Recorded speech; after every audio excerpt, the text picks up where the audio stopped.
tous. 95.2, Didier Deplège avec vous comme chaque mardi. Nous allons commencer cette émission avec le docteur Lair, avec Gildas Bourdet, présent dans le studio, et c'est Caroline Guidetti qui a accepté, parlant un anglais courant, parlant couramment anglais, américain, qui a accepté de nous traduire. Nous commençons maintenant. Radio ici maintenant 95.2, j'ai annoncé Gildas Bourdet et le docteur Roger Lair. Nous pensions compter également sur Marie-Thérèse de Brosse pour des raisons professionnelles évidentes, parce qu'elle est très très active, Marie-Thérèse de Brosse. Nous la recevrons un peu plus tard dans le mois de septembre, une date est même déjà fixée, c'est le 23 septembre.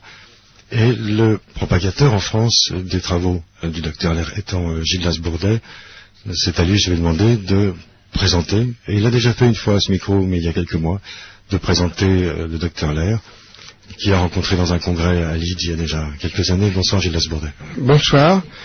Oui, j'ai rencontré le docteur Lair pour la première fois à une conférence en Angleterre, c'était à la conférence de Leeds en septembre 1999, et j'étais en train de lire son livre que je trouvais très intéressant.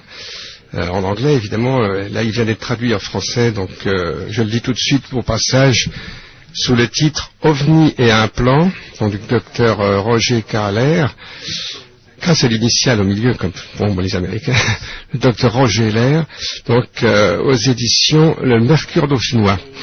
Alors j'étais en train de lire ce livre et j'étais vraiment très intéressé. Bien sûr, j'étais au courant déjà des travaux, on en parlait beaucoup dans la littérature, sur Internet, et j'ai été très content de pouvoir le rencontrer. J'ai tout de suite trouvé que c'était un homme vraiment très crédible, sympathique, et vous allez voir d'ailleurs qu'il a beaucoup d'humour. Donc je l'ai revu par la suite et finalement j'ai été amené à prendre même sa défense sur l'internet parce qu'il a été l'objet de beaucoup d'attaques, beaucoup de critiques, car comme vous allez le voir, le sujet qu'il traite, donc les implants qui auraient été placés par des intelligences peut-être extraterrestres, enfin on ne sait pas très bien à qui on a affaire, sont un sujet très très très chaud, en particulier aux États-Unis, et il a été soumis à des attaques assez dramatiques, et j'ai même été amené à le défendre. Donc sur Internet, ça m'a amené à écrire un article, d'abord en anglais puis en français, et de fil en aiguille, et ben voilà, je suis devenu son ami, et je suis très très heureux de le présenter ce soir, aux auditeurs français. Alors, donc, Dr Lair est de passage à Paris. Ce livre devait s'accompagner d'un phénomène comme ça, de lancement de conférences, de participation à des congrès. Et c'est vrai que depuis un mois et demi, nous annonçons sur cette antenne, nous annoncions sa participation à un congrès qui se tenait du 29 au 31 août. Les auditeurs sont probablement déçus qu'il n'ait pas participé à ce congrès. Je voudrais savoir, bonsoir Dr Lair, savoir qu'est-ce qui a bien pu se passer pour que vous ne soyez plus à l'affiche de ce congrès. Yes, what happened, please? To be quite frank with you, there was some confusion that arose with my invitation and speaking with the conference. Pour être tout à fait franc avec vous, il y a eu pas mal de confusion autour de cette invitation à cette conférence. Unfortunately, the conference venue had to be moved, and there was time constraints. Malheureusement, ils ont dû déplacer le lieu de la conférence, puis il y avait des contraintes de temps. I was not able to speak, but I was able to attend. Mais j'ai pu y assister à la conférence. Oui, y assister, mais c'est un peu dommage, effectivement, qu'on ne vous ait pas entendu. Ça, c'est la réponse officielle. Il n'y a pas donc eu de pression pour vous éliminer. No, I don't think so. And, non, je ne pense pas. I really don't think that there was an opportunity for a public presentation there anyway, since the audience consisted mostly of scientific types. De toute façon, je ne pense pas que c'était une opportunité de présenter ces informations à un grand public, parce que le public de la conférence était surtout des scientifiques. Oui, ça n'empêche pas que vous avez participé à l'instant même, là vous en venez actuellement, au repas ufologique parisien qui ont lieu le premier mardi de chaque mois. Et demain, vous allez participer à une rencontre publique à la Saladia. That's correct. We had a very, very decent turnout. of individuals tonight at the dinner.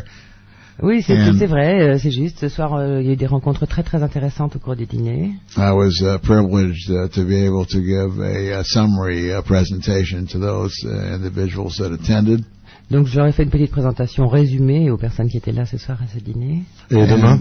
And tomorrow I would suspect that many of the individuals who were there for the brief preliminary talk that I gave tonight will also be there tomorrow night. Demain, je pense que les individus qui ont assisté à cette petite présentation un peu brève de ce soir vont être là également demain.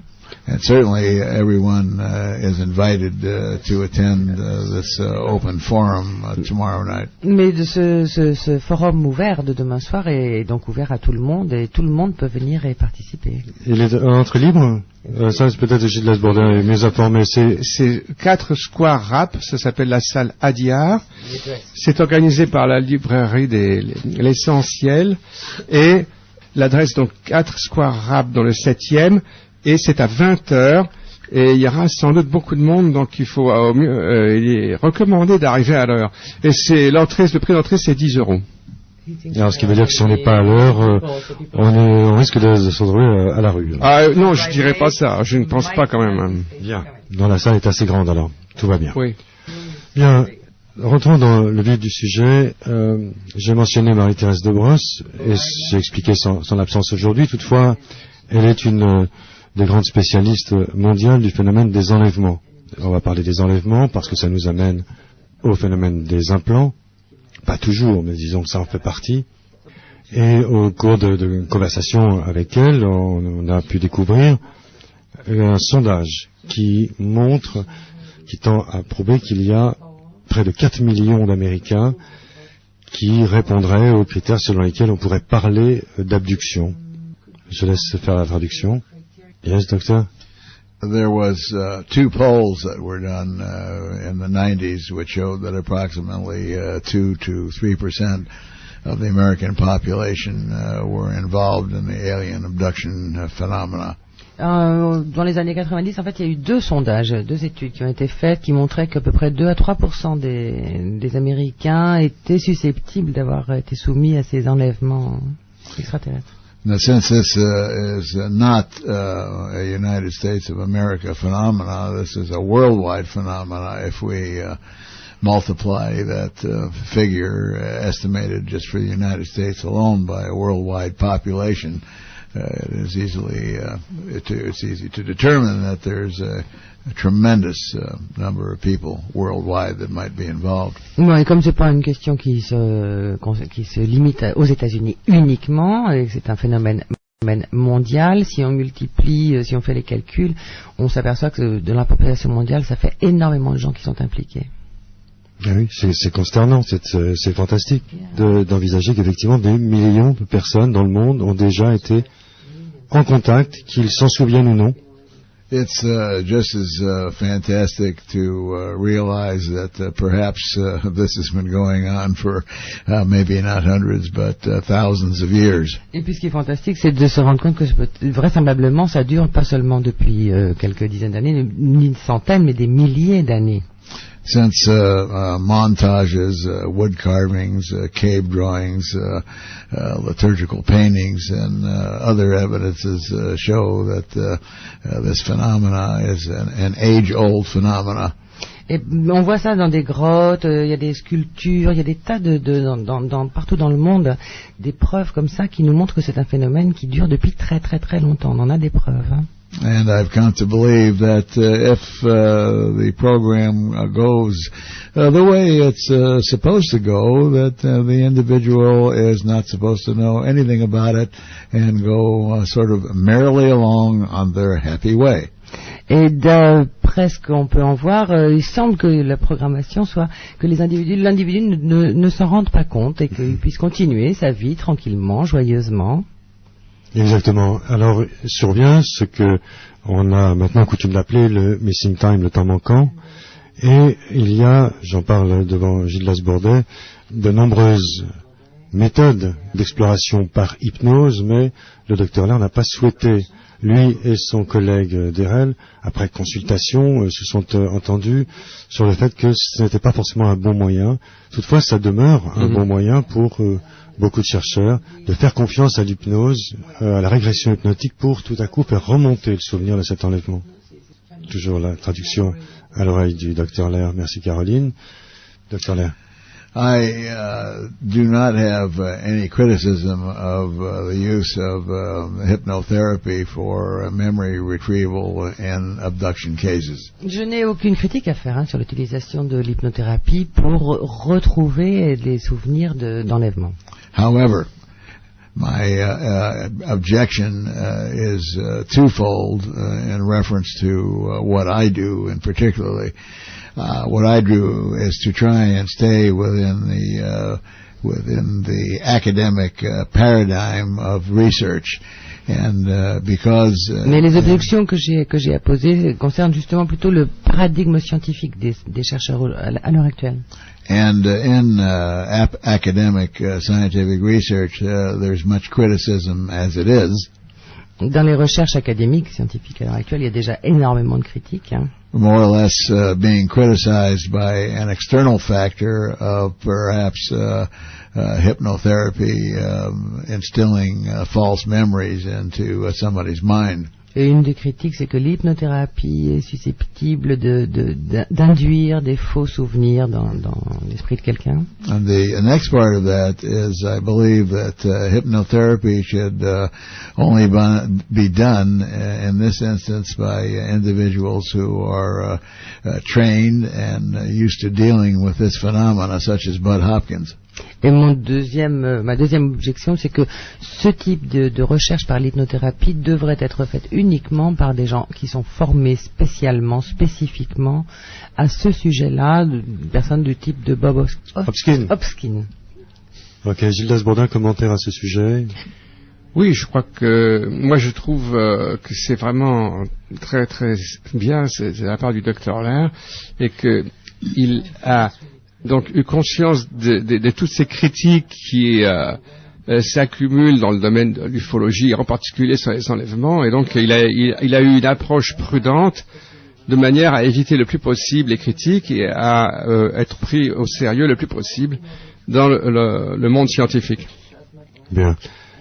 Dr Lair, est-ce que vous venez de parler de Bob Hopkins, confirmez-vous le séminaire confidentiel qui se soit déroulé en juin 92 au MIT à propos des abductions et qui aurait conclu, du moins pour ce que le public a été amené à en connaître, qu'il s'agit maintenant d'un fait scientifique reconnu? The results of the published works at the MIT conference have been circulated widely, both in ufological circles and in some scientific circles. Les résultats de cette conférence du MIT ont circulé assez largement dans tous les cercles ufologiques et dans les cercles scientifiques. But to say that it is accepted in all circles is not true. Mais dire que ça a été reconnu dans tous les cercles, ce n'est pas juste. For example, one of the three largest organizations in the world, which is MUFON, Mutual UFO Network, prior to the MIT conference, did really not give much credence to the alien abduction phenomena. Par exemple, l'organisation qui s'appelle MUFON, tu connais? MUFON. Mutual UFO Network. Voilà. C'est la principale organisation aux États-Unis. Avant même cette conférence, oui. La conférence du MIT avait déjà annoncé qu'elle n'apportait pas de crédit à ces théories. So, as a result, we can say that the MIT conference certainly put the alien abduction phenomena on the map, since organizations following that, such as MUFON, began to do some serious research. Can you say? Il manque un petit morceau. Il manque un petit morceau. Can you say it again? Yes, I said that I believe that the MIT conference put the alien abduction phenomena sort of on the map, on the table, so that organizations such as MUFON could look at it and give it the respect that it needed. Oui, oui. Donc en fait, je pense que cette conférence du MIT a quand même été très utile dans le sens où elle a mis les choses sur la table, elle a mis les choses en lumière, de façon à amener des organisations comme la MUFON, justement, à y accorder un peu plus de crédit. C'est amusant parce que personnellement, j'aurais vu les choses dans l'ordre inverse. J'aurais pensé que le MIT se soit intéressé à la question après la campagne d'information du MUFON, n'est-ce pas, Gilles Bordet? Oui, je vais dire un mot, mais laissons-le parler d'abord, ouais, si vous voulez. Mm-hmm. Well, it is sort of a reverse image. So perhaps that indicate that, MUFON is an organization or a legitimate organization which has a certain skepticism before a time when some serious science begins to look at the phenomena. Oui, effectivement, on peut voir les choses en sens inverse. Et MUFON est de toute façon une organisation qui a toujours montré beaucoup de scepticisme par rapport à ces phénomènes. Très bien. Oui, ce qu'on peut peut-être ajouter une petite chose, c'est que en fait le MIT a hébergé la conférence parce qu'elle était présidée par un professeur de physique réputé du MIT, mais le MIT en tant que grande école américaine n'a pas été sponsor de c'était simplement un hébergement, si vous voulez, dans les locaux. Hein. Avec l'un des plus grands psychiatres américains. Il y avait aussi le docteur Mag, grand psychiatre. Donc, il faut comprendre que c'était pas du tout officiel au MIT quand même, hein, bien qu'il y ait des scientifiques importants. Très bien. Et les auditeurs comprendront qu'il faut attendre que Caroline ait traduit dans les deux sens, ce qui est un bel effort. Là, elle ne sait pas ce qu'il attend d'ici 3 heures, dans quel état elle sera, parce que ça demande une concentration extrême. Bien. Docteur Lehr, vous êtes incidemment le cousin de Kenneth Ring, et vous avez connu, pour ne pas dire subi, une NDE, Near Death Experience, état de mort imminente, en 1973. En 1975, en France, nous avons vu apparaître la traduction française de bouquin de Moody, Raymond Moody, La vie après la vie. Ça a été un grand choc pour beaucoup de lecteurs français, un tirage phénoménal, traduit en 11 langues, je crois. Donc une grande avancée à ce sujet. Donc c'est intéressant d'apprendre que vous avez connu une NDE, et vous vous souvenez que Moody décrit l'aventure type héritée le schéma type, hérité de 150 témoignages recueillis. Il en décrit, en somme, ce que je vais vous demander de faire pour les abductions, le schéma type. Yes, there is a typical pattern, but a lot of the pattern has been misunderstood and certainly mispublicized. Oui, il y a un schéma atypique, mais il est en général très mal entendu, mal compris, et surtout on en a très très mal parlé. Eh bien, on est là pour ça. Wow. Yes, one of the things that I want to mention is that some of these misconceptions have led to erroneous ideas in relation to the phenomena, such as this being a sleep-targeted illness, such as hypnagogic sleep, or what we call sleep paralysis. Oui, ça a amené d'ailleurs vraiment des gros malentendus sur surtout autour du sommeil, hein, autour de ces abductions, donc enlèvements au cours de sommeil, ou hypnogenic, tu sais? Hypnagogic. Hypnagogic, je ne connais pas le nom en français. Je crois que c'est hypnagogique, ça veut dire c'est la période qui précède, je sais plus si c'est, il y a hypnopompique et hypnagogique, je sais pas laquelle est juste avant de s'endormir et l'autre juste avant de se réveiller. Voilà, toujours est-il que ce que disait le docteur Lehr, c'est qu'il y a une grande confusion, une grande difficulté à comprendre ça, tous ces phénomènes autour du sommeil. And by misinforming the public, certain professional skeptics, and I might add my own specific definition of skeptics, if I might. Donc tout ça a amené vraiment beaucoup de malentendus, de mauvaise compréhension, surtout autour du scepticisme. Et moi, je voudrais donner ma définition personnelle de ce que c'est que d'être sceptique. I want our listening audience in particular to understand that undoubtedly professional skeptics must be also psychics.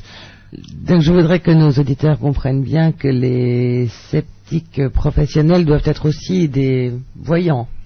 Now, many people may not understand this or find it peculiar, but let me tell you that these professional skeptics seem to know everything about the work of somebody else without looking at any of the data.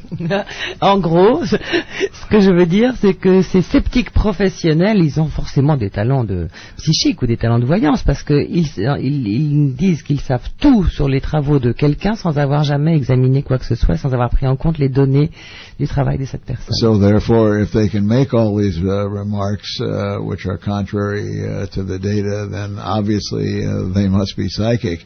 Donc, par conséquent, s'ils peuvent se permettre de faire toutes ces remarques sans jamais avoir examiné le travail, ça veut dire que vraisemblablement ils ont des dents de voyance. And the same is true for those who pretend to know something about your subject, such as those that might pretend to have read my book, but put out undue criticism to certain audiences based on the fact that they may have skimmed through the book and misread it. You find that to be also quite common. Et je mets dans le même lot les personnes qui prétendent avoir lu mon livre et en tirer des conclusions alors que visiblement ils l'ont à peine parcouru. And so the crux of the point relative to alien abduction. Mais en fait, pour en revenir à la notion des abductions, des enlèvements. In actuality, approximately 60% of abductees have occurrences other than when they're asleep in bed at night. Et on peut dire en gros que 60% à peu près des personnes qui ont vécu des abductions, des enlèvements, ça leur est arrivé la nuit, pendant leur sommeil. Ça, c'est 60%, oui. 60%. Mm-hmm. That's correct. Oui, c'est ça. Oui. Et alors, un Danois comparé avec la notion du tunnel de dans lumière. l'IM2, bon, ça c'est le point de départ. Et ensuite, le schéma se poursuit dans ses grandes lignes. The pattern goes on worldwide, on a worldwide basis. Oui, le schéma continue dans le monde entier, hein, c'est mondial. I've heard the same abduction stories in Brazil that I've heard in Istanbul. So j'ai entendu les mêmes histoires d'abduction, d'enlèvement au Brésil qu'à Istanbul. Hein. J'ai mal formulé ma question. Je veux dire qu'après avoir été, disons, déplacé, les victimes se trouvent en général, si l'on peut dire, dans un immense espace rempli de machines, des tables.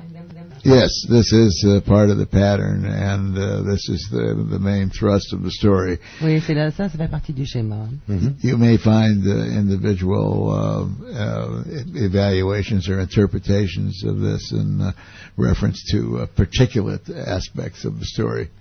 Oui, alors vous avez des témoins qui vont vous raconter certains aspects particuliers de leur histoire. Hein.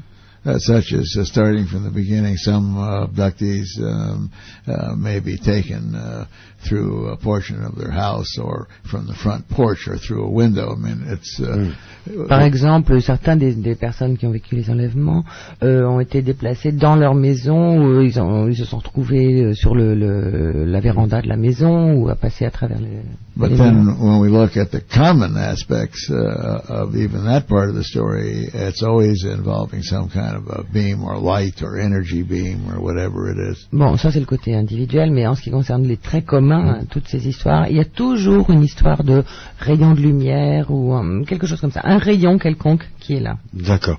Autre trait commun, quelque chose qui s'apparente à une approche médicale. Yes, there's a great number of procedures, for example, that are done involving ova or a sperm that's being taken from the individuals. Oui, il y a toute une gamme de choses comme ça, ça va jusqu'à du sperme qui est recueilli sur les individus. So that draws the conclusion for us that there is something going on in relative. Ce qui nous amène à la conclusion qu'il se passe quelque chose. Hein. To possible genetic experimentation. Quelque chose qui a à voir avec de possibles, éventuelles expérimentations génétiques. Hein. Voilà, là on a notre schéma. Donc, au retour, et encore, il ne s'agit pas forcément d'un retour conscient, mais peut-être des temps plus tard, des mois ou des années plus tard, par exemple à la suite d'un accident, on passe une radiographie et l'on découvre que l'on est porteur d'un micro-dispositif appelé implant. Que l'on ait le souvenir, effectivement, d'un enlèvement ou pas.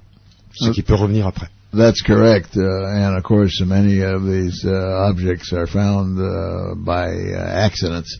Oui, c'est tout à fait juste. Et très souvent, ces objets sont découverts tout à fait par hasard. We have 2 cases that we've performed surgery on in which the individuals have discovered an object in their body because they were involved in some other kind of an accident. On a notamment 2 cas des personnes dont on parle dans le livre chez qui on a découvert ces objets, ces implants, parce qu'ils ont eu une autre sorte d'accident par la suite, dernièrement. And then with the course of diagnosis, x-rays were taken and the doctor or radiologist informs them that they have a piece of metal in them. Et donc ils ont une autre forme d'accident, on leur fait un examen, des radios, et le docteur ou le radiologiste les informe qu'ils ont un morceau de métal à l'intérieur du corps. Très bien. Alors, voilà, nous avons le pattern, le schéma traditionnel, nous avons la découverte d'un corps étranger. Ce corps étranger, c'est un petit peu comme les objets décrits dans le ciel, ils sortent pas tous de la même usine, ils n'ont pas tous la même forme, c'est pas le même type d'implant. No, that's not necessarily true, and as a matter of fact, that's grossly wrong, I'm sorry to say. In the cases that we have done, we have 4 objects that have been removed that are so identical to each other that I'm probably the only one looking at the photos would know which one came from which person. Je suis désolé de dire je ne suis pas d'accord parce que au contraire, j'ai beaucoup de gens, par exemple, on a retiré 4 implants différents. Si on les regarde tous les 4, je pense que je suis la seule personne à être capable de les différencier les uns des autres. Nous sommes d'accord. Quoique, Gildas Bourdet hoche de la tête, la question était sans doute mal formulée. Il peut y en avoir de semblables, mais je veux dire par là, ils ne sont pas tous nécessairement pareils. Well, that part is true. They're not always the same. Oui, but, c'est vrai, ils ne sont pas toujours pareils. Hein. The amount of surgical extractions that we have done has not been very large either. Et puis de la même façon, d'ailleurs, nous n'avons pas extrait de façon chirurgicale beaucoup de ces implants non plus. Hein. On n'a pas un grand recul. Nous dirons une douzaine à peu près. No, we've only done 10 surgeries, and that has resulted in the removal of 11 objects, and one was certainly not an implant. Nous avons fait 10 opérations chirurgicales qui nous ont permis d'enlever 11 objets, dont un de ces objets n'était pas un implant extraterrestre. Parce qu'une personne en portait 2 à elle seule. That's correct. Exactement. The first person had 2 located in the big toe of the left foot. Oui, la première personne, elle en avait 2 qui étaient situés sur le gros orteil du pied gauche. Hein. And we also have now another case of a woman in Brazil who has the identical 2 in the big toe of the left foot. Et on a le même cas là maintenant, à l'heure actuelle, une femme au Brésil qui a exactement les mêmes, 2 implants sur le gros orteil du pied gauche. Gauche. On y viendra tout à l'heure. Toujours ce côté gauche. Donc, ces objets, il faut maintenant décrire leur taille. Yes, we can talk about size. The largest one we removed is about half a centimeter in each direction, and it's T-shaped. Oui, on va parler de taille. Les plus grands que nous ayons retirés font un demi-centimètre. Dans les 2 directions. Dans les 2 directions, ils sont en forme de T. Comme un T. And in addition, the 4 little cantaloupe seed-shaped objects are relatively all the same, measuring about 4 to 6 millimeters in length, and perhaps a millimeter or a millimeter. Et ceux qu'on appelle les graines de melon font à peu près 4 à 6 millimètres chacun. Le melon particulier, oui. Oui, c'est un melon type espagnol ou italien. Oui. C'est plus gros que nos grains de melon habituels. Oui, oui. On les appelle les cantaloupes aux États-Unis. Ouais. About 4 to 6 millimeters in length and about 1 millimeter in diameter. Oui, à peu près 4 à 6 millimètres de longueur et 1 millimètre de diamètre. Alors c'est le moment aussi de dire que le docteur Lair est podiatre et que, tel qu'il en est aux États-Unis, Podiatric surgeon. Je ne sais pas si c'est la même chose en France, mais lorsqu'on est chirurgien en podiatrie, on n'opère que les pieds. That's correct in some states. However, in California, the law also allows us to operate on the ankle if you have the training. C'est vrai dans la plupart des États, mais en Californie, on nous donne la permission d'opérer jusqu'à la cheville, dans certains cas, si ça paraît nécessaire. However, in states such as Alabama, the license gives you the right to operate all the way to the hip. Mais dans des États comme l'Alabama, par exemple, on a la permission et le permis d'opérer jusqu'à la hanche. Oui. Alors, ce qui a conduit le Dr Lair à s'entourer, à faire alliance avec d'autres chirurgiens pour approcher des implants dans la main, par exemple, autre partie du corps que le pied.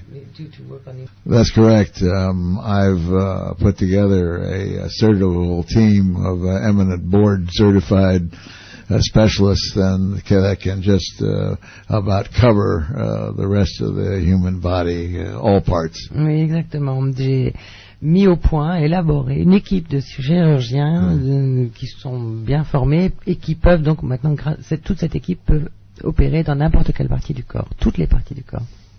Alors, lorsqu'on incise, on se trouve, quelquefois ça peut prendre 1 heure, mais avec des écarteurs, des scalpels, en présence d'un objet qui, au contact, fait ressentir une douleur, malgré l'anesthésie, parce qu'il semble relié à des terminaisons nerveuses là où il ne devrait pas s'en trouver. That is absolutely 100% correct. Alors ça, c'est absolument 100% exact. Oui, mais c'est pas moi qui affirme, c'est juste parce que j'ai lu le bouquin. Hein. Yeah, but it's not my affirmation, it's just because I read your book. Ah! I'm not a surgeon myself. Je ne suis pas chirurgien moi-même, ça c'est Didier. But he sounds very knowledgeable. Oui, mais vous avez beaucoup de connaissances. Vous êtes d'ailleurs au courant, oui. Alors la réponse, donc, it sounds like metal piece? When you hit it with an instrument, yes, it has a metallic sound. Oui, quand on la touche avec un instrument, oui, ça fait un son métallique. Alors parlons de la membrane, de l'enveloppe. Yes, the metal itself is wrapped in a very tight, dark, gray, shiny biological material. L'objet métallique lui-même est complètement entouré de façon très très très très serrée par un matériau biologique. And this is far different than the average biological material associated with foreign bodies. Et cette matière est très très très différente de celle qu'on trouve en général dans les corps humains autour d'un corps étranger. Oui, elle semble insécable, résister à l'attaque du scalpel. C'est quand même assez particulier. That's another one of the very unusual findings, is that when we tried to open this biological capsule to look at the metal inside, we cannot cut them open with a surgical blade. Et oui, c'est une des caractéristiques de cette capsule biologique qui entoure l'objet métallique, c'est qu'on ne peut pas la couper avec un scalpel. Alors, on pourrait penser qu'on a trouvé là le moyen, si on peut le reproduire, en multipliant ce matériau, d'éviter les phénomènes de rejet dans notre chirurgie terrestre. That is also very correct and astute observation. Mais c'est encore une observation tout à fait exacte. If we certainly had the money or the financing to research this biological material, si on avait l'argent pour faire des recherches, et puis les installations pour faire des recherches sur ce matériau biologique, we might be able to reproduce it, and then it could be a tremendous advance in medical science. On pourrait peut-être envisager d'être capable de le reproduire, ça nous ferait une avancée extraordinaire en science. Because we would be able to wrap even a pin or a screw or a nail or a heart or a kidney, put it into the body and have no rejection reaction. Parce que du coup, on pourrait emballer comme ça, envelopper avec ce matériau un clou, une vis, n'importe quoi, ou un cœur, un poumon, et le remettre dans le corps sans qu'il y ait le moindre phénomène de rejet. Bien, précisons que le Dr Lair, évidemment, a dû interroger des laboratoires, des collègues, des analystes, et ça s'est toujours passé en aveugle ou en double aveugle. A blind test. That's correct. All the laboratory studies have been done as a blind test. The laboratories have never been informed what the origin of the material is. Exactement, oui. Toutes nos recherches en laboratoire ont été faites en double aveugle et les laboratoires ne savaient jamais d'où venait ce matériau. Alors, je précise pour les auditeurs, le docteur Lehr a par exemple présenté des échantillons à ses collègues, par exemple des lambeaux de chair qui étaient venus avec le scalpel, qui étaient au voisinage de l'implant, et en leur disant, il a trouvé ce prétexte facile, nous étudions, n'est-ce pas Gildas Bourdais, nous étudions les réactions de rejet des tissus par rapport à un corps étranger, pas besoin de détailler la nature du corps étranger, ils ont fait la passe là-dessus, n'est-ce pas? Alors, de quoi a été faite cette substance? Vous avez cité la kératine, et trois composés, Gildas Bourdais. Eh bien, alors, oui, il y avait, je vais laisser le docteur le dire, il le dira beaucoup mieux. Yes, I'd like to clarify the point about the tissue. Actually, we're talking about two different sections of tissue. Oui, je voudrais clarifier les choses en ce qui concerne ces tissus. On parle de deux sortes de tissus différents. Il y en a un. We have the tissue which wraps tightly around the metallic portion. Il y en a un qui est ce tissu qui enveloppe la partie métallique. De manière très serrée. Très serrée. And then we have the surrounding tissue, which is the normal tissue of the body surrounding and adjacent to the foreign object. Et puis il y a les tissus qui entourent cette capsule et l'objet et le corps étranger, mais qui appartiennent au corps humain, mais qui ont été en contact avec cette capsule. So it should be made clear that we have two sets of biological findings. Donc, il est donc très clair qu'on a deux types de recherches bien distinctes. Vous avez été mené sur les deux, oui, bien sûr. La membrane et le tissu, la membrane elle-même et les tissus du corps humain qui étaient autour de cette membrane. The membrane itself is apparently composed of three biological components. Et cette membrane elle-même apparemment est composée de trois composants. One is called protein coagulum, which just means protein derived from coagulated blood. Il y en a un qui est la protéine quoi, Gilda, vous connaissez quoi? On peut dire un coagulat protéiné qui provient de la coagulation du sang. Voilà. The second are some dark brown granules which under an iron stain make them brown. Le deuxième, ce sont des espèces de petites boules marron noires, des granules marron noirs. Oui. And these are called hemosiderin granules. Et qu'on appelle les granules hémosidérine. Hémosidérine. Merci Gilda. Which is an iron pigment very similar to the hemoglobin, which is in red blood cells. Qui est un pigment de fer, qui est très similaire aux cellules rouges qu'on trouve dans le. C'est ça, l'hémoglobine du sang. L'hémoglobine du sang. Bien connu dans les films policiers. Celui-là, mon yes. And the third, surprisingly enough, is keratin. Et donc le troisième élément biologique, ce qui est très surprenant, c'est cette kératine. Which the ladies around the planet spend trillions of dollars trying to make nicer because it's the outer surface of the skin. Cette kératine, les femmes du monde entier dépensent des fortunes partout sur la planète pour en prendre soin parce que c'est toute la partie extérieure de la peau. Alors justement, il n'y a pas de trace à l'examen le plus attentif, le plus pointu, il n'y a pas de trace de pénétration d'un objet, et pourtant l'objet semble entouré d'une partie des tissus de l'épiderme. Ce qui a amené certains laborantins de votre équipe, Dr. Lehr, à dire c'est en pénétrant qu'il a emporté avec lui une couche épidermique. That's correct. There's been, since the studies were blind, there's been a lot of conjecture by the pathologists of what this material might be. Oui, exactement. Et puis comme c'était des études donc en double aveugle, il y a eu beaucoup d'hypothèses, beaucoup However, conjectures pour savoir ce que c'était que cette matière. Mais cependant. However, in doing a medical literature search, there is no set such combination of ingredients that have ever been removed from the human body. Et néanmoins, quand on examine vraiment attentivement toute la littérature médicale, il n'a jamais été fait mention jamais on a trouvé une combinaison de ces trois matériaux dans un corps humain. Ça n'existe pas. Oui, le docteur Lair s'est replongé dans ses propres bouquins, dans les bibliothèques d'Harvard, etc., autres bibliothèques médicales, sans jamais trouver cette trace. On va faire intervenir justement une personne française que les auditeurs connaissent depuis plusieurs mois. Elle est intervenue sur cette antenne, et lors d'une conversation téléphonique au début de l'été, et à propos du docteur Lair et de sa venue en France, Marie-Odile Martin nous disait le sujet m'intéresse beaucoup, j'ai approché la chose de très près. Alors j'aimerais qu'on sache à quel point, Marie-Odile, bonsoir. Bonsoir. À quel point, et merci de témoigner, le docteur Lair vous écoute, Caroline Guidetti traduit, donc on prend tout son temps. À quel point vous êtes senti concerné par ce phénomène?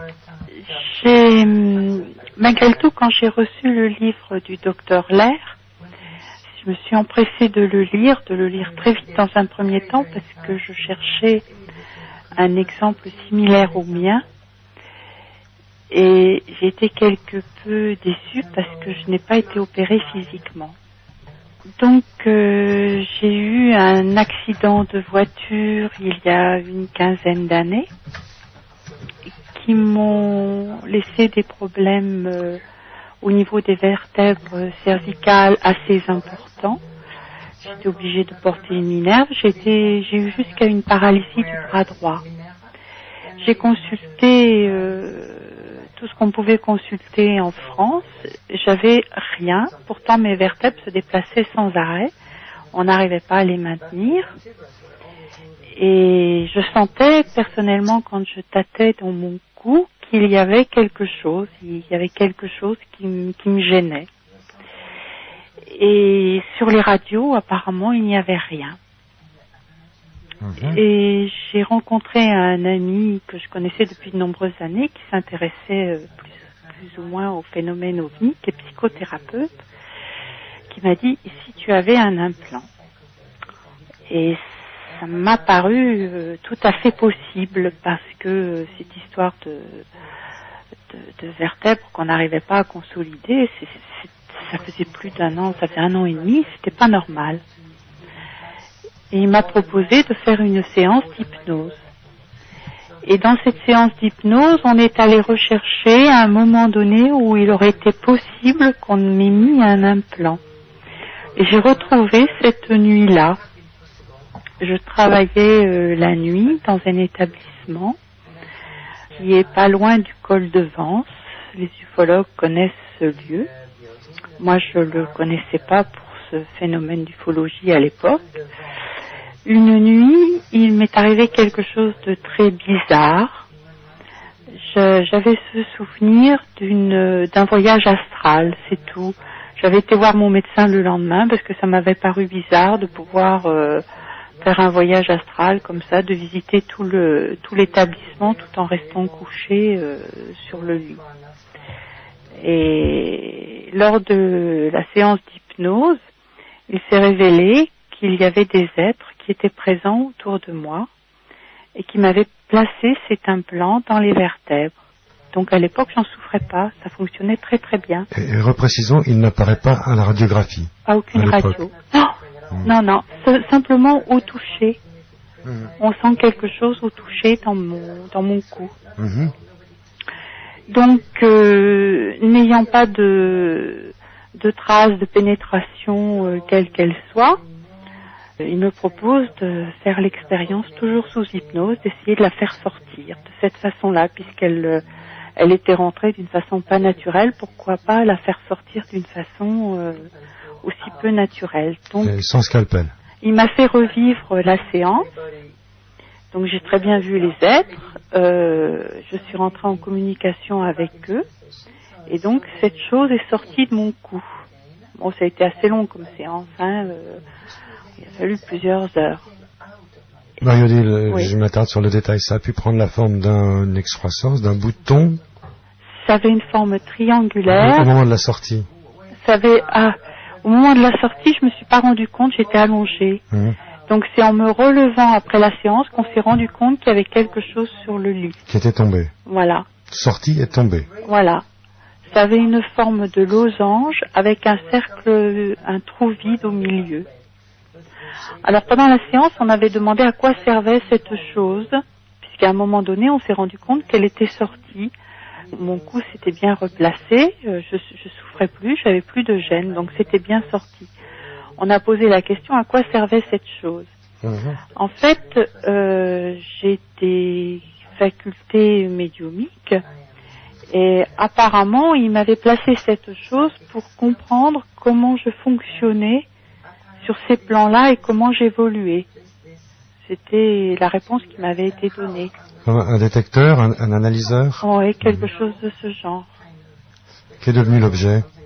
Il s'est désagrégé, contracté, il s'est désagrégé. On n'a jamais pu le garder ni rien du tout. Et quelle était sa composition? Alors, c'était quelque chose, sa composition, bon, c'est difficile, je peux vous dire, son abcès, c'était à la fois transparent, à la fois métallique, on aurait dit un plastique, c'était pas plastique, c'était souple en tout cas, c'est difficile, très peu épais. Alors, j'en parle très rarement de ce phénomène, parce que ça peut ressembler à du délire. Or, je suis quand même quelqu'un d'équilibré. Et pourtant, ça m'est arrivé. Et ces êtres sont revenus plusieurs mois après pour me le remettre, en fait. Et là, j'ai refusé. Mentalement, j'ai refusé. Et je leur ai dit que s'ils m'avaient demandé la permission à l'époque, j'aurais peut-être accepté, mais que dans ces conditions-là, je trouvais ça inacceptable. Je comprends. Il y a eu une négociation. Il y a eu une négociation. Et en plus, l'être en question était venu de la même apparence physique que la première fois, mais je me suis rendu compte à ce moment-là que ce n'était pas son apparence naturelle. Qu'il avait pris une apparence de circonstance. Oh, oui, et je lui ai posé la question pourquoi, et il m'a dit que c'était la seule apparence que les êtres humains pouvaient supporter d'eux-mêmes. En fait, ils prenaient une apparence pour qu'on puisse les regarder, quoi. Donc, ce sont les maîtres d'illusion, alors ils peuvent piloter la façon dont ils nous apparaissent. Ils peuvent changer d'apparence, oui. C'est ce que j'ai cru comprendre. Bon, on apprend plusieurs choses à la fois à travers un seul témoignage. Ils maîtrisent l'apparence qu'ils nous donnent. C'est pour ça que souvent, quand on me parle d'extraterrestres avec une apparence physique, etc., j'ai un certain recul, disons, puisque j'ai une autre conscience de ces êtres. Mais certains doivent sûrement avoir une apparence physique, même tout à fait humaine. Ce qui n'est pas exclusif. Tout à fait. On ne sait pas, hein, donc tout est possible. Très bien. Voilà, Caroline Guidetti a fait une traduction simultanée, on est à jour. Oui. Le docteur Lair a entendu, Gildas Bourdet également, très attentivement. Je me tourne vers eux pour savoir s'ils veulent vous poser des questions complémentaires. Bien sûr. No, but I commend her on her bravery for coming forth and talking about this in a public forum. Non, j'ai pas de questions à lui poser, mais je veux vraiment l'encourager et la féliciter de sa bravoure pour mettre tout ça dans un forum public, devant un public. Ouh là là là là. Ouh là là là là. J'ai traduit. Et ce que je peux dire, c'est que lorsque je me suis relevée après cette séance, je marchais normalement, j'avais retrouvé mon bras et j'avais retrouvé mon intégrité, donc j'avais pas vécu une hallucination. Ce qui peut nous manquer, c'est le passage traditionnel au labo sur les et oui, là il y en a sous pas. les instruments des observateurs scientifiques. Là il y en a pas et les radios ne révèlent rien du tout. J'ai regardé plusieurs fois, ça révèle rien du tout. Sauf c'était juste à la palpation qu'on sentait quelque chose. Hein. J'ai vu des ostéopathes qui me tripotaient ça, c'était douloureux. C'était douloureux. Gildas Bourdet, une question, une intervention? Oui, j'ai peut-être pas écouté suffisamment attentivement, mais je ne me rappelle plus. Est-ce que vous avez eu des expériences de type OVNI Avant celle-ci, pas que je me souvienne. Avant de découvrir voir cet objet. Vous n'avez pas de souvenir d'expérience de type OVNI ou analogue? Non. Oui. Non, c'était ma première expérience, mais il me semble quand même que j'ai pas été, mais quelque part, je pense que j'ai eu des connaissances que j'ai éliminées sans doute de mon cerveau, parce que quand j'étais dans ce lieu, dans ce centre où je travaillais, je me mettais à la fenêtre et je regardais au loin comme si j'avais une connaissance de quelque chose. C'est pour ça que quand sous hypnose cette séance est apparue, j'ai pas été surprise. Mmh. Moi, je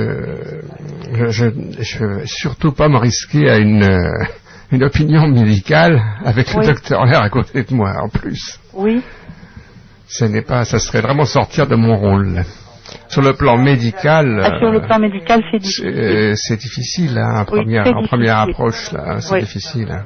Mais je pense qu'il y a d'autres personnes qui ont des choses de ce genre et c'est difficile à aborder parce que apparemment on voit rien. Voilà, c'est ça. Donc évidemment, nous en avons discuté. Nous avons rencontré une personne justement hier qui avait, je peux vous dire, un gros paquet de radio. Il y avait vraiment un petit objet dans sa mâchoire, enfin à côté de sa mâchoire. On ne sait pas exactement où. Oui. Donc là, si vous voulez, il y a matière pour un médecin à discuter. Oui. Donc là, c'est beaucoup plus difficile à apprécier. Hein. Oui. Marie-Odile Martin, vous m'avez aussi confié que vous connaissez une personne qui actuellement est implantée et refuse l'extraction pour une bonne raison. Vous voulez bien expliquer quelle est sa raison? Eh bien, parce que ça lui permet d'être en contact. Donc, il sait quand ces êtres viennent, il le sait. Simplement, il le sait. Il a un implant, il est visible, hein. C'est visible. Est-ce qu'il y a une radio? Oui, c'est visible à la radio. Mais c'est son choix de le garder. Et où est-il? On peut il est au milieu du front, là, un petit peu au-dessus du nez. Dans les sinus? Oui. Donc il a pu être introduit par le nez sans effraction extérieure. Ah, bah c'est possible aussi. Quel est son format, la taille de cette chose? Je sais pas. On n'a pas particulièrement parlé de ça. On a surtout parlé d'autres choses en rapport avec ça, mais. Et lui, il a des expériences de type OVNI? Oui. Il a. Vous le savez à peu près?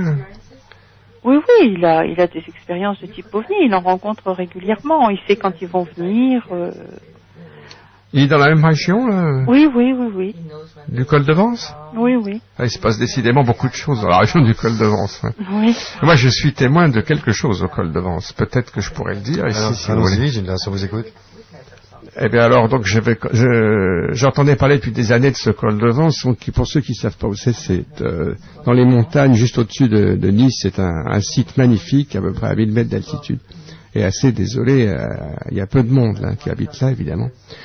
Et il se passe beaucoup de choses donc depuis des années. Et moi, finalement, j'y suis allé avec des amis, Pierre Bic et des amis qui m'ont emmené là. Et alors, j'ai assisté à un phénomène tout à fait étrange.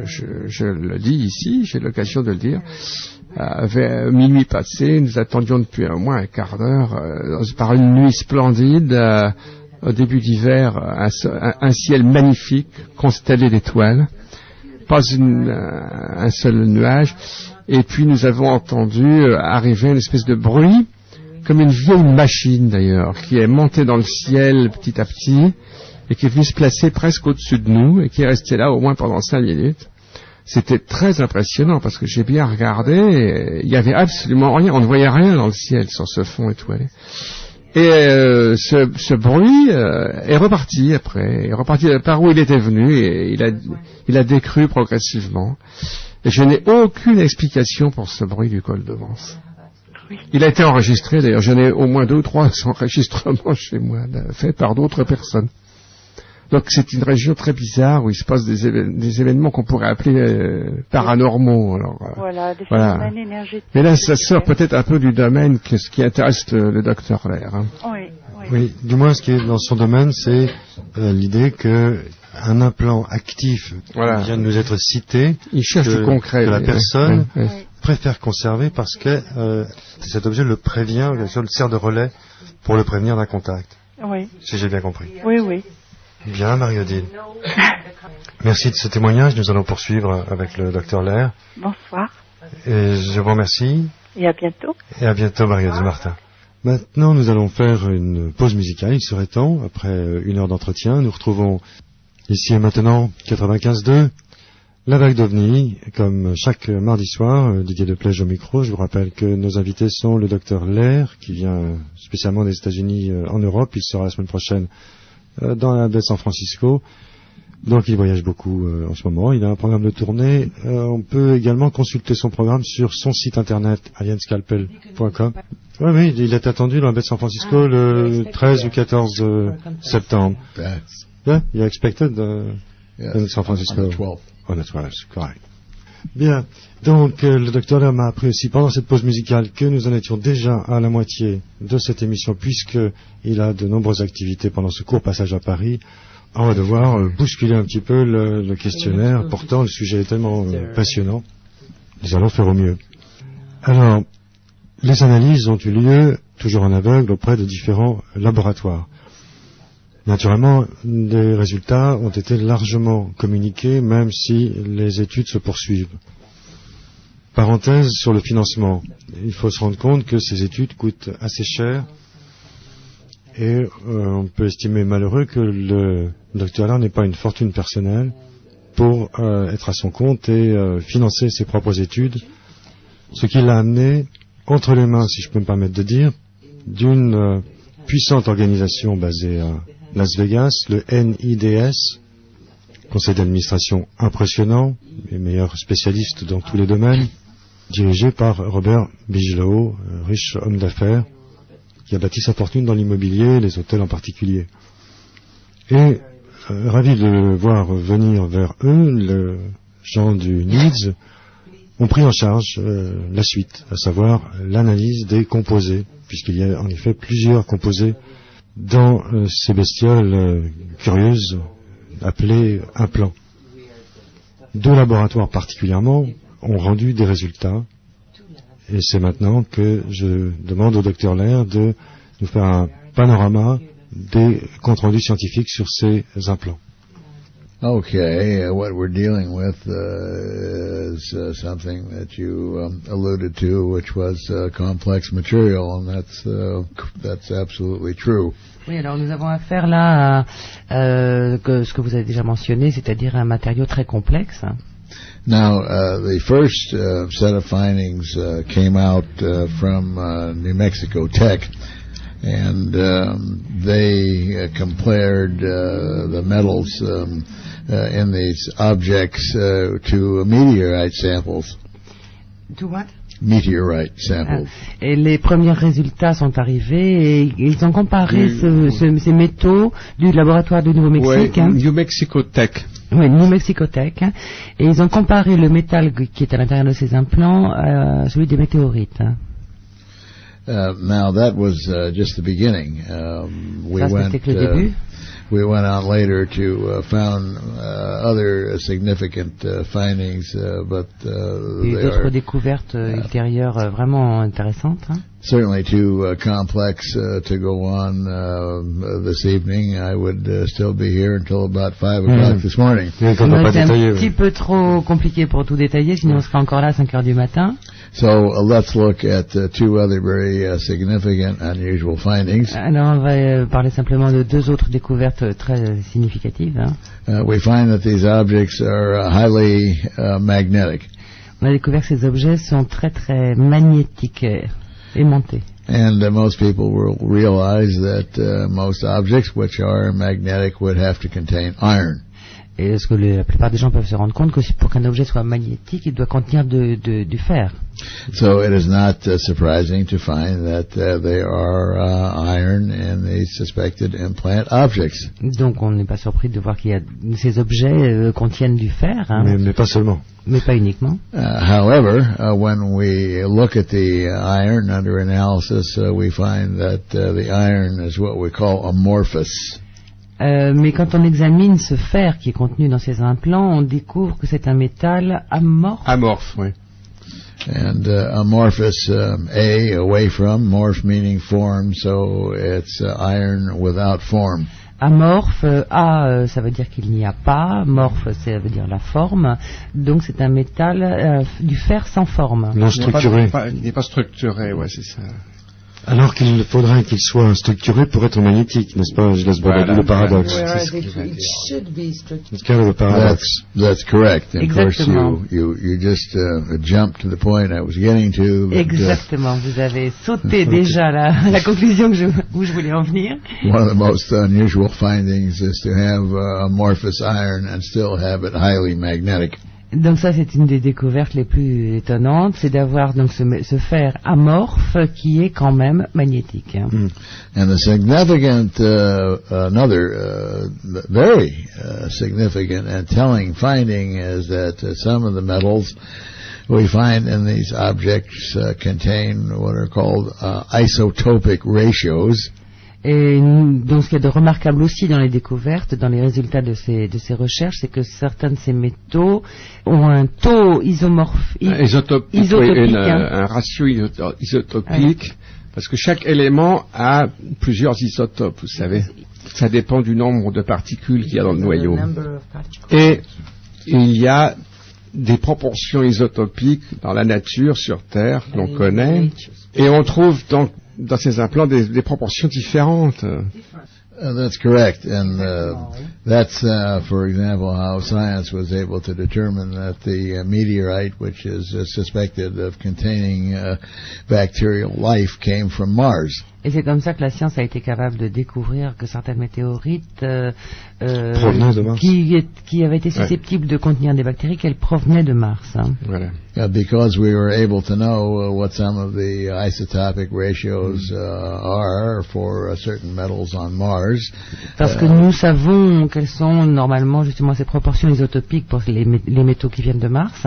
If we could match that rock to those isotopic ratios, then we could very definitively say that meteorite came from Mars. Donc si on arrive à trouver que cette proportion isotopique correspond est la même, on peut déterminer qu'un météorite provient de Mars. Voilà. So when we look at these objects and we say that they have non-terrestrial isotopic ratios, it doesn't mean that we know exactly where they came from. Donc quand on examine ces objets et qu'on dit qu'ils ont des proportions isotopiques non terrestres, ça ne veut pas dire que nous sommes capables de savoir d'où ils viennent. Except that it tells us that they're not from here. C'est la seule chose que ça nous dit, c'est que ces métaux ne viennent pas d'ici. Ne sont pas d'ici. Alors qu'est-ce qui explique que sur une plage portant des tongs, je n'ai pas reçu un fragment météoritique dans l'orteil gauche? C'est qu'il n'y a pas que cela dans ces implants, qu'il n'y a pas de cicatrice à l'entrée, etc. That's correct. Exactement.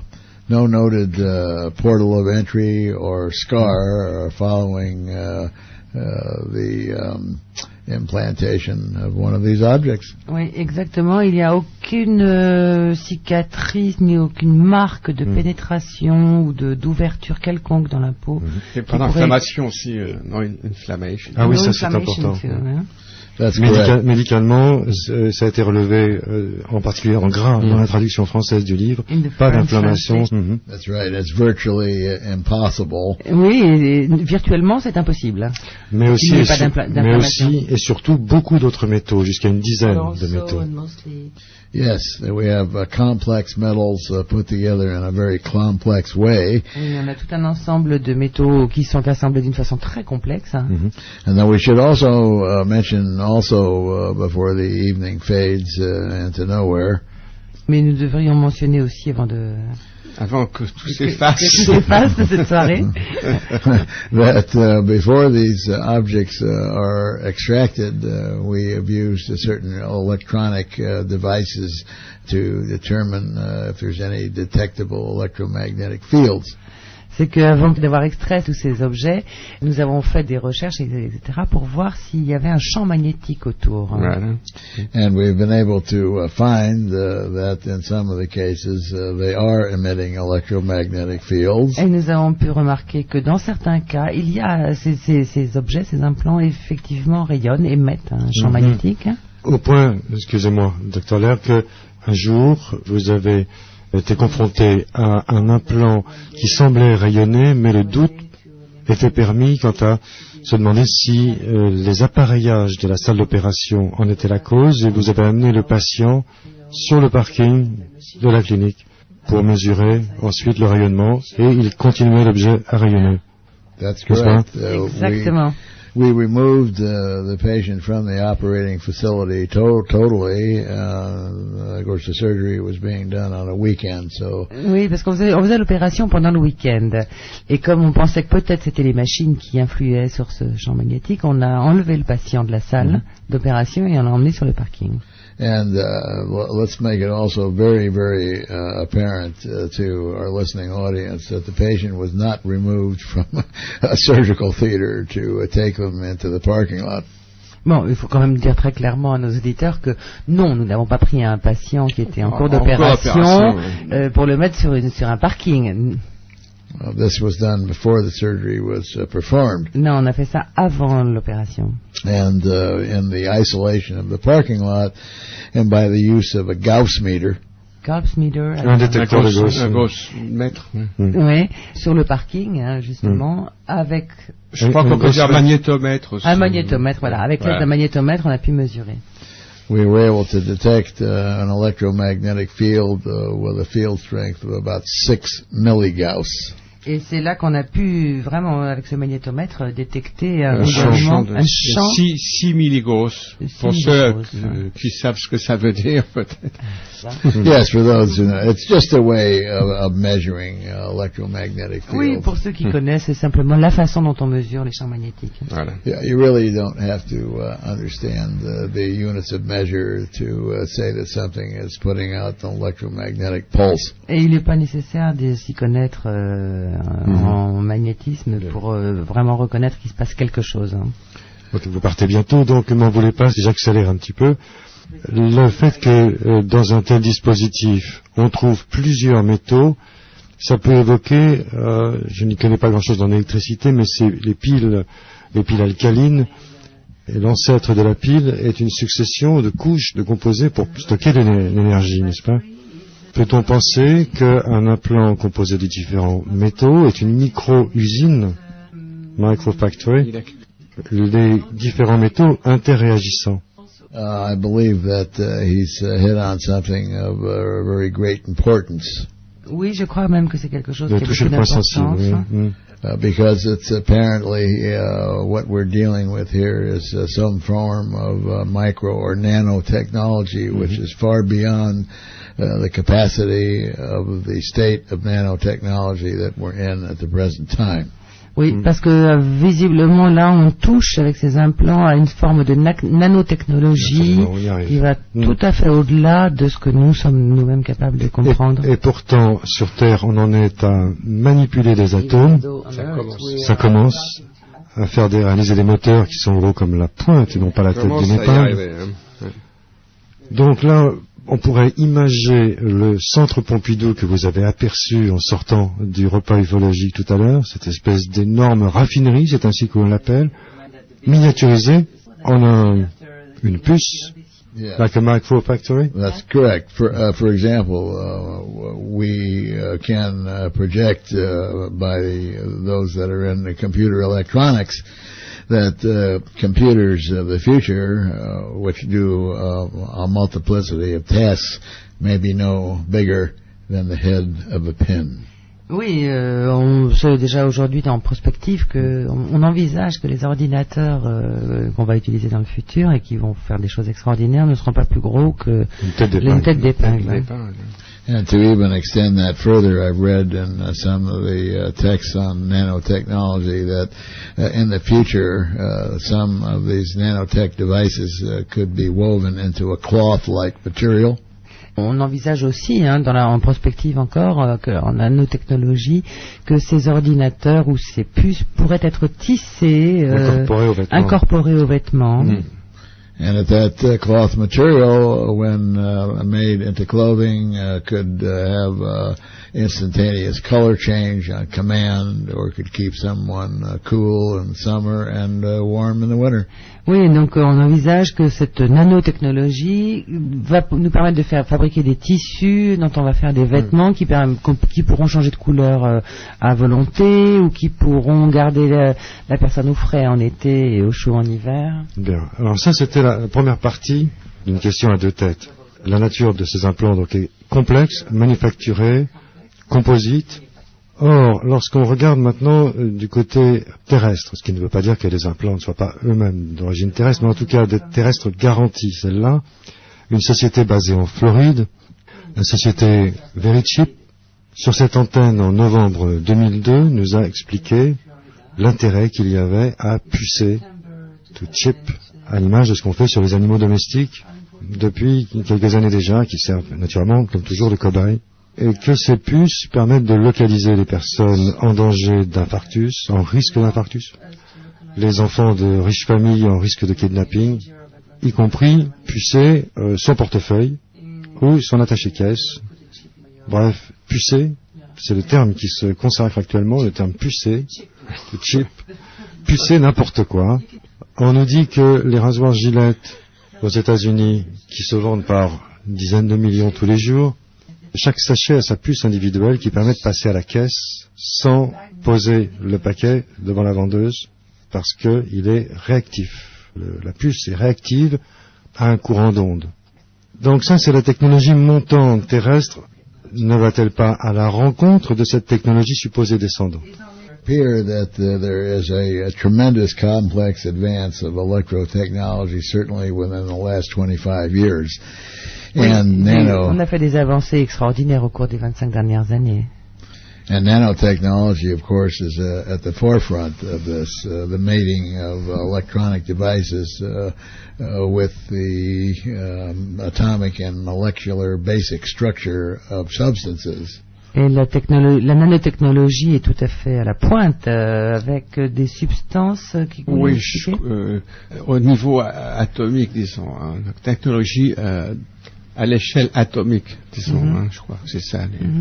However, there's still noted problems that have arisen in reference to implanted chips in humans. Pourtant, il y a encore des problèmes qu'on remarque quand il s'agit d'implanter des puces chez les humains. Case in point is that I was contacted by a company in Australia who is making human implant devices.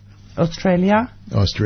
J'ai été contacté par une entreprise d'Australie qui fabrique des puces faites pour être implantées chez les humains. And they asked me a large number of questions in reference to the structure of this membrane. Et ils m'ont posé des tas de questions à propos de la structure de cette membrane étrange. Vous aimeriez bien savoir, oui. They would like to know.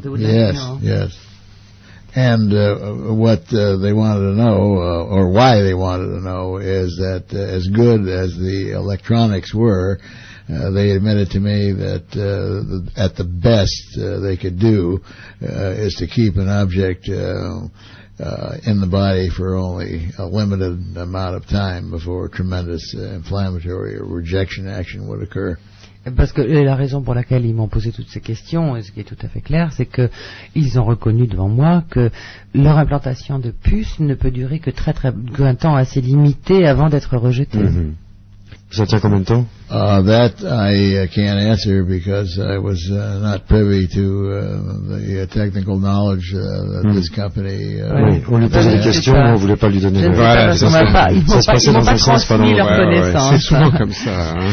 Bien, la société Verichip, j'y reviens, Verio Company, nous disait en la personne de son porte-parole, Matthew Cosolato, basé lui à New York, la société était basée en Floride.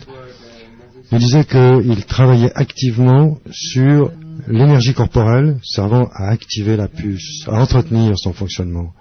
Et je lis dans le bouquin du Dr Lair qu'il a noté le même type de recherche à l'UCLA. Un groupe s'active à mettre au point une forme d'énergie basée sur la température corporelle pour activer, par exemple, des pièces de prothèses. Ou, pourquoi pas, activer un implant. Of course, it's yes. They've already developed a device that would be an interface. Bien sûr, ils ont déjà développé un instrument, enfin une machine, quelque chose qui serait une interface. Hein. To go between or to plug into neural energy, and then convert this to minute electrical energy, which could run. For example, small servo motors in a prosthetic hand, so that the fingers could be moved. Qui consisterait à transformer l'énergie neurologique en une énergie différente qui permettrait d'activer des prothèses, comme par exemple pour permettre à une main prothèse d'attraper quelque chose. De rendre un implant actif au lieu de passif. La même différence qu'une puce passive à la caisse du supermarché qui réagit à un courant, là au contraire, elle prend l'initiative de se signaler. That's correct. Now, our electrical engineers who have looked at the waveform analysis said there's good indications that what's going on with these devices is that there seems to be information which is coming in and information which is going out. Oui, et les spécialistes en électricité qui ont examiné ces implants disent que ce qu'il y a de particulier, c'est qu'ils reçoivent de l'information et ils émettent de l'information, ces implants. Ils marchent dans les deux sens. And we find also that in the combination of mating inorganic with organic technology, it's tremendously advanced in these objects because we actually find that there is a soft tissue anchored into the metallic portion of the object. Inside it? Yes. Ah oui, et donc il y a aussi quelque chose de remarquable en ce qui concerne ces implants dans le mélange entre l'organique, enfin la composition entre l'organique et le non-organique. On s'est aperçu par exemple qu'il y a un tissu organique à l'intérieur du morceau de métal. Qui interpénètre, le métal. Penetration, c'est ça. Bon, vous aurez remarqué qu'on est en plein maintenant, de plein pied dans le domaine des hypothèses. À quoi ça sert? What's the use of it? Yes, well, the use of these is nothing but conjecture, because I still try and operate within scientific purview. It doesn't hurt to put out theories. Oui, l'utilisation, là, on en est seulement à des hypothèses. Hein. Bien sûr. On en est à la théorie pour l'instant. But theories then, on a scientific basis, have to be taken into a laboratory and tested. Mais une théorie, une hypothèse, après, il faut l'emmener en laboratoire et il faut l'expérimenter, il faut la tester. Mais il faut commencer par les mettre, et en émettre plusieurs, et les tester, et les confronter. Donc il faut bien passer par là. Ouais. Alors, quelles sont les hypothèses? Détection, carnet de santé... Checking health. I can give you some of the popular theories. Donc je peux vous dire certaines des hypothèses les plus courantes. Hein. One is that they may be transponder or locating devices. Transpondeurs. Des transpondeurs, ça peut être des appareils localisés. Ouais. Another one is that there may be devices for affecting human behavior. Une autre hypothèse, c'est que ces appareils peuvent servir à avoir un effet sur le comportement humain. Donc la première, c'était des balises. So the first des one balises. Like, le deuxième, des balises, comme balises Argos, sont placées sur les baleines pour localisation. Le deuxième, c'est donc l'hypothèse, c'est influence. À travers le système nerveux, par conséquent. That's correct. And the third is that they are devices for detecting chemical changes within the body, such as what we look to lower life forms to see how much, let's say, pollution they're taking out of the sea or out of the forest or in food or so on. C'est un mouchard. C'est un mouchard, mais au niveau des analyses chimiques du corps, pour étudier, comme nous le faisons avec des espèces sur Terre, et vérifier à quel point cette espèce absorbe de la pollution dans son corps, comment il réagit au niveau chimique. Hein. However, néanmoins, encore une fois, néanmoins ou cependant, I have my own theory. Moi, j'ai ma propre théorie, ma propre hypothèse. And I believe that these are genetic marking devices. Et moi, je pense que ce sont des marqueurs génétiques. Hein. If it is true that the human race is undergoing some kind of genetic manipulation, et s'il est vrai que l'humanité est en train de vivre une manipulation génétique à l'heure actuelle, and this takes us back to the beginning of the program, ça nous ramène au début du programme, where we were talking about some of the experiments that seem to be done on the ship. au début de l'émission, qui nous ramène Ça nous ramène à des expériences évoquées au début à bord de vaisseaux extraterrestres. We noted, and it was accepted, that a lot of these cases involved the taking of ovum and sperm. Et on a remarqué que pas mal de ces expériences d'abduction, d'enlèvement impliquaient pour finalité de prendre des ovules ou du sperme. And we also, I think, we're in agreement that the abduction phenomena has been going on for maybe hundreds or thousands of years. Et nous sommes d'accord aussi, je crois, pour reconnaître que ces phénomènes d'abduction ou d'enlèvement se produisent depuis des centaines, voire des milliers d'années. And we also know that there are some changes that seem to have occurred within the last 40, 50, or maybe 60 years in the children born during that time. Nous savons aussi qu'il y a eu des changements au cours des 40, 50, 60 dernières années et les enfants qui sont nés depuis cette époque. Then we get to star children. Then we get to on arrive star children. aux enfants, comment dire Indigo, les enfants indigo. Ce qui veut dire, docteur Lair, que la logique de cette hypothèse serait un plan d'hybridation progressif de la Terre, progressif, genre manipulation génétique douce, de 10% en 10%, 10%. Well, I prefer not to consider the hybridization program as described by Dr. Jacobs as part of my theory. Je préférerais ne pas inclure cette théorie, cette hypothèse d'hybridation du Dr. Jacobs. Je préférerais ne pas l'inclure dans ma théorie. Pas seulement formulée par le Dr. Jacobs, d'ailleurs. Celui qui est allé le plus loin dans cette... Right. I don't think that there is a lot of doubt that there is some form of a hybridization program going on. But I think the other aspect of that is that they are changing the genetics of the average person on this planet and then allowing them to freely interbreed. Oui. Donc je crois qu'il n'y a pas de doute et que maintenant il est reconnu qu'il y a une hybridation sur la Terre, mais pas seulement ça. Oui, je crois que c'est-à-dire qu'il dit qu'il y a sans doute et probablement même des expériences d'hybridation, mais que ce qu'il y aurait surtout c'est une manipulation génétique de l'ensemble de l'espèce humaine pour la faire progresser quelque part. That's what you meant. For evolution, to make evolutive process. Yes, to accelerate evolution in such a way. Oui, pour accélérer l'évolution. Artificially. De façon artificielle. Because, I mean, we can go into many logical reasons for why someone would want to do this.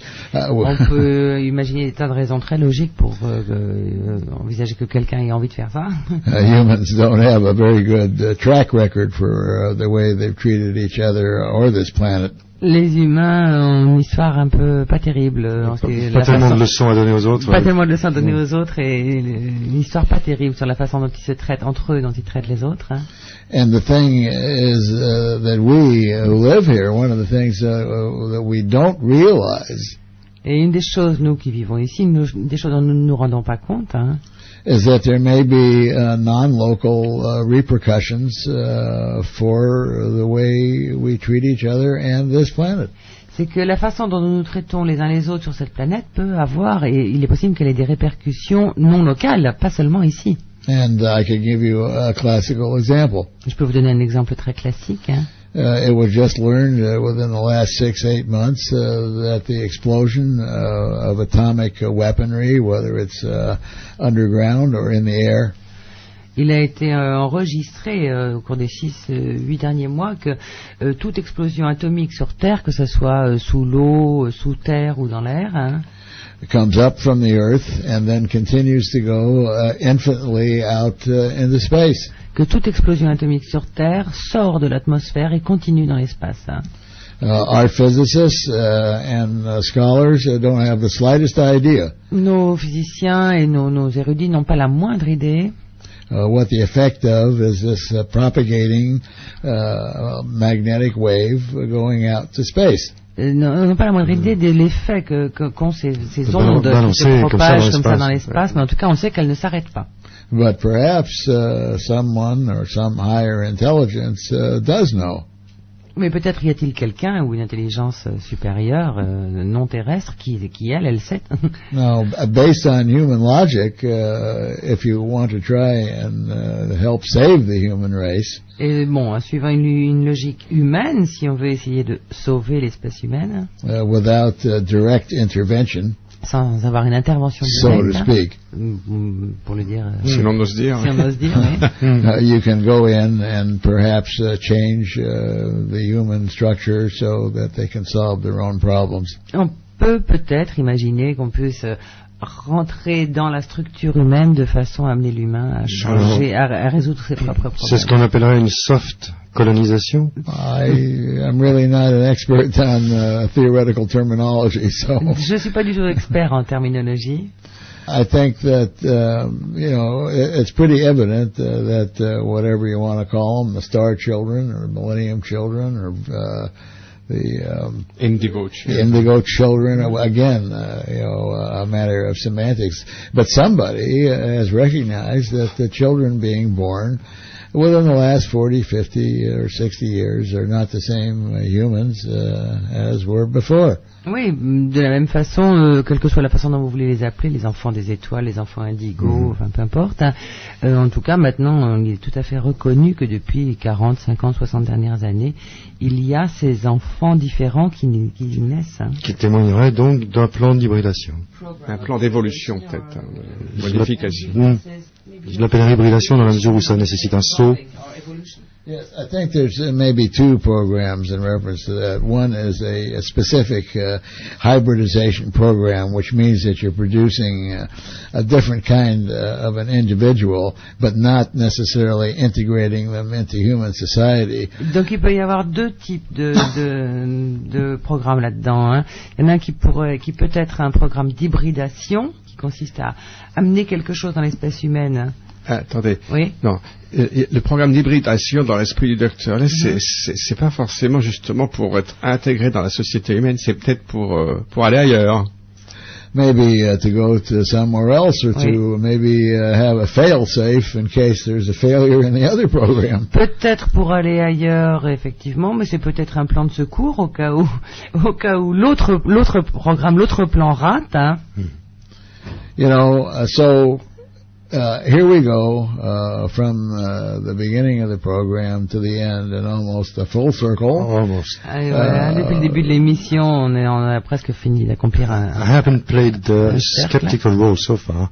Jusqu'à maintenant, j'ai pas encore joué le rôle du sceptique. Hein. But you've hinted on a skeptical role. Mais tu as donné des indices. That's called the fringe, my friend. Tu es sur la frange du scepticisme. Let's give me a try. Moi, je vais essayer.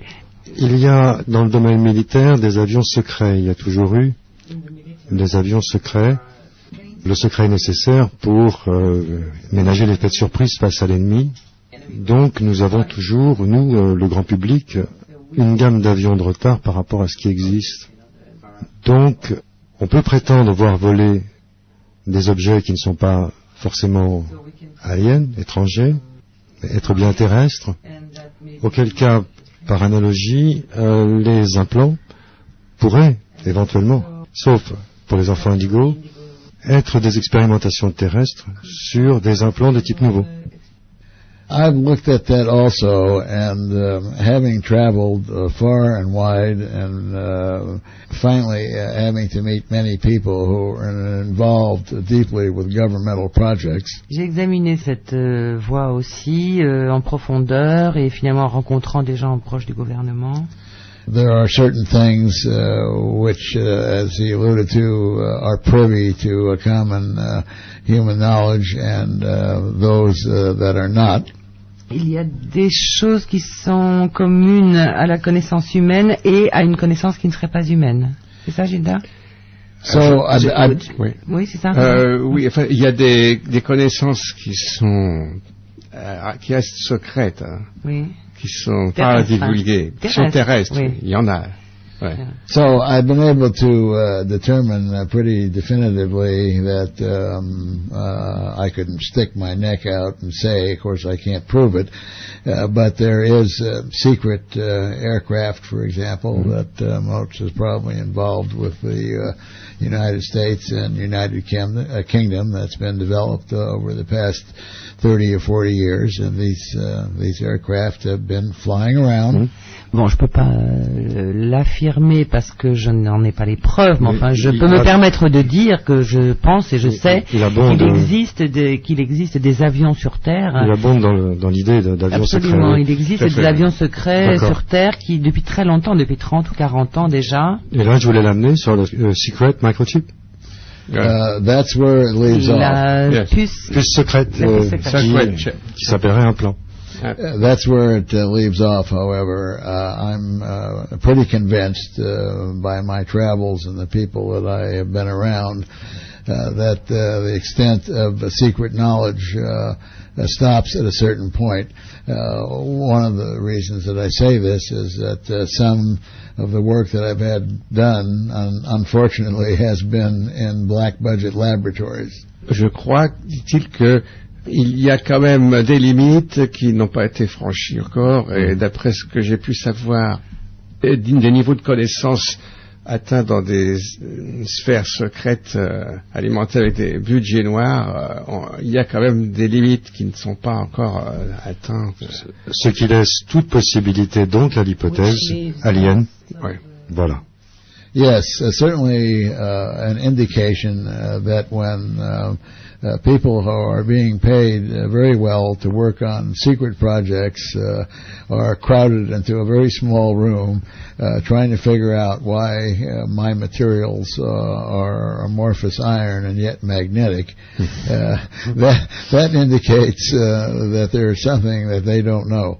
Oui, l'indication qu'on a, c'est quand on voit ces gens qui travaillent sur des projets secrets, dans des laboratoires secrets, entre eux, etc., et de voir à quel point ils se cassent la tête pour essayer de comprendre ce métal, enfin ce fer amorphe qui est pourtant magnétique. Là, on se rend compte qu'il y a des choses qu'ils ne savent pas. Voilà.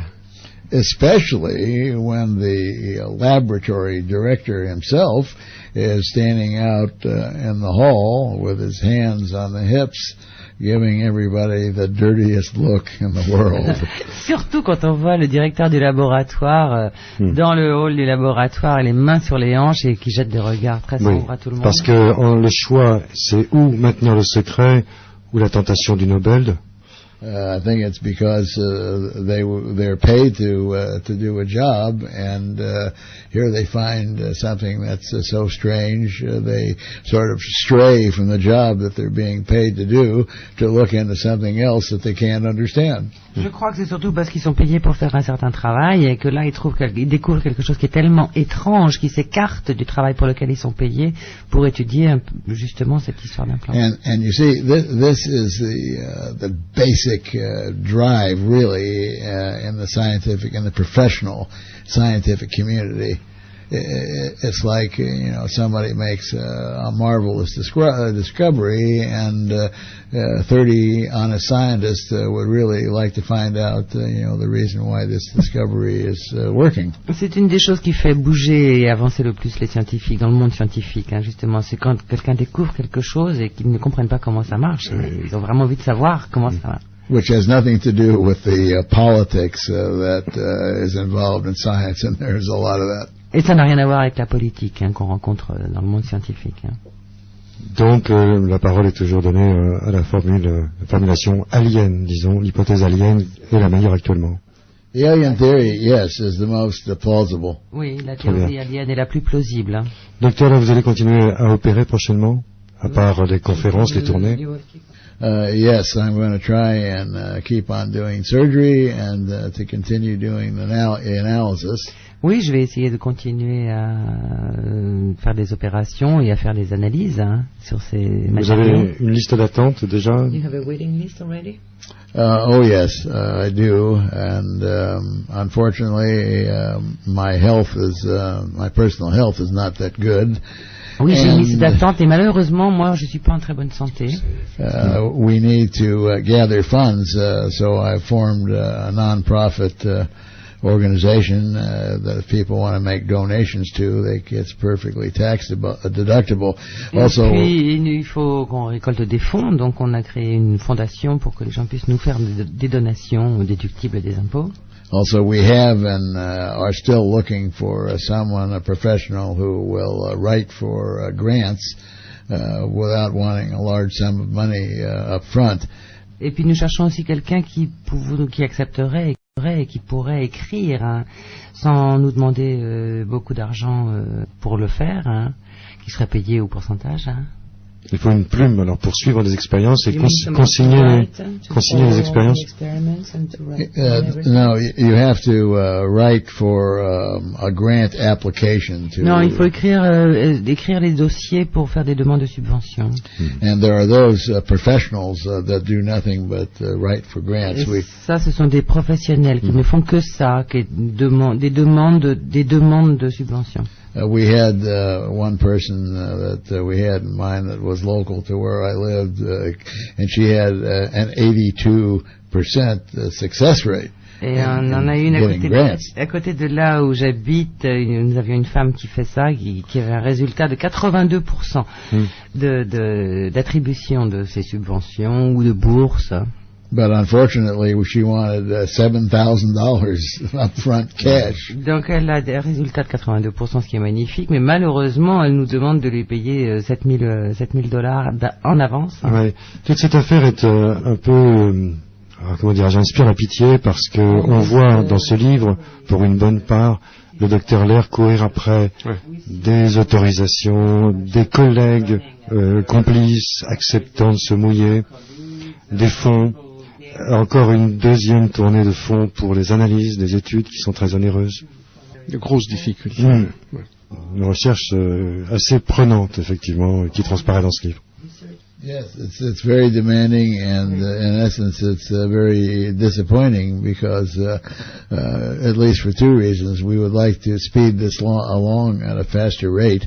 Oui, c'est très exigeant, ça nous demande énormément de travail, et puis c'est très décevant aussi. On aimerait bien aller beaucoup plus rapidement, on aimerait bien aller plus vite. And the other thing is, as I stated before, that instead of finding definitive answers to some of the scientific questions, when we think we get there, we wind up with more questions than what we started with. Et puis, quand on avance et qu'on a l'impression qu'on va avoir une réponse aux questions qu'on se pose, on s'aperçoit qu'en fait, ça ne fait que soulever, les résultats qu'on trouve ne font que soulever encore plus de questions. But I wrote the book merely to help pass this knowledge out to the public of the world. I mean, I wish that it was translated into every language so that everyone would have an opportunity to read it. And I'm not trying to change anyone's opinion. I'm not trying to affect opinion. Mais j'ai écrit ce livre justement pour que cette connaissance soit répandue le plus possible. J'aimerais qu'il soit traduit dans toutes les langues. And if someone wants to read it and gain this knowledge, it's up to them. Et moi, je ne cherche pas à convaincre qui que ce soit de quoi que ce soit. Je ne cherche pas du tout à convertir qui que ce soit. Mais si quelqu'un s'intéresse à ces questions, en lisant le livre, il pourra avoir les informations. But I feel very sincerely that this, as I said, this information belongs to every man, woman, and child on this planet, and I think this has been a terrible, terrible secret that has been secret for too long. Mais je pense que ces informations appartiennent à tout le monde et qu'elles doivent être diffusées partout sur la planète et que c'est un secret, un très très lourd secret qui a été caché depuis beaucoup trop longtemps. Alors, le docteur Lair vient de nous exposer quel est son but dans la vie. sa démarche, faire connaître, diffuser. Pour conclure, je veux dire que le but de ce programme est modestement d'aider la parole à se libérer, parce que, de même que pour les NDE, on s'est aperçu qu'avant Moody, il y avait une retenue, une peur du ridicule, de même pour les implants, la crainte du ridicule, envers son docteur avant tout, son entourage ensuite, cette peur du ridicule. Suite à des émissions comme celle-là, puissent-elles modestement y contribuer, les auditeurs et le bouche-à-oreille ensuite vont se décider à parler et provoquer ce qu'on appelle en français un effet boule de neige. Yes, I think this is wonderful, and you're making a marvelous contribution to mankind by doing this, because especially this program going out over the internet, and I hope you're continuously giving out the URL so that people in all countries can watch the and listen to the program at the same time. Ouais, je trouve que c'est formidable ce que vous faites et que vous contribuez énormément justement à cette propagation de l'information et de la vérité, surtout avec ce que vous faites sur Internet. Hein. Et en plus, ce programme est bilingue grâce à Caroline. Thank you. Docteur Lair, votre livre, Gildas Bourdet y a contribué également. Il est publié aux éditions. Alors, c'est publié aux éditions du Mercure Dauphinois et c'est maintenant disponible dans toutes les bonnes librairies selon l'expression consacrée. Voilà, Dr Lair, L-E-I-R, son site alienscalpel.com, alienscalpel en un seul mot, alienscalpel.com. Et je dois vous remercier tout en ne cachant pas que je vous en veux partir aussitôt. I'm very sorry, and I thank you very, very much for having me as a guest on the show, and do apologize for having to leave, but as I said, if I don't take care of my body a bit, then I may not be appearing anywhere. Oui, je vous remercie énormément de m'avoir invité à cette émission, et vraiment je suis très touchée d'être venue, mais je m'excuse vraiment de ne pas pouvoir rester plus longtemps. Comme je vous le disais tout à l'heure, il faut que je prenne soin de mon corps.